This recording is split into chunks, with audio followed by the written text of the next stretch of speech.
पाकड्यांची आता खैर नाही. भारतीय नौदलाने भरवली पाकिस्तानच्या उरात धडकी प्रत्युत्तर देण्यास फारच सज्ज.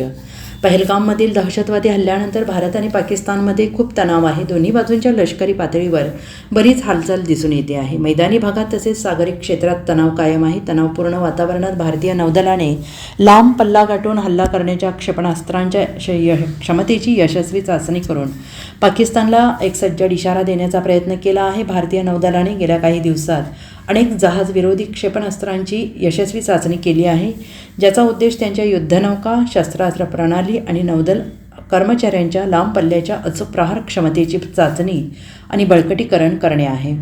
भारतीय नौदलाच्या जहाजांनी अनेक यशस्वी अँटीशिप फायरिंग केलेली आहे, जेणेकरून ते लांब पल्ल्याच्या अचूक आक्रमक हल्ल्यांसाठी प्लॅटफॉर्म सिस्टीम क्रूची तयारी पुन्हा सत्यापित आणि प्रदर्शित करतील. भारतीय नौदल कुठेही कधीही कोणत्याही प्रकारे सागरी हितांचे रक्षण करण्याकरिता युद्ध करण्यासाठी सज्ज आहे, असं या चाचणीबद्दल भारतीय नौदलाने म्हटलं आहे. या चाचणीद्वारे भारताने हे स्पष्ट केलं आहे की भारतीय नौदल कोणत्याही आव्हानाला तोंड देण्यासाठी पूर्णपणे लढाईसाठी सज्ज, विश्वासार्हता आणि भविष्याकरिता सज्ज आहे. Bureau report, SBN Marathi, Mumbai.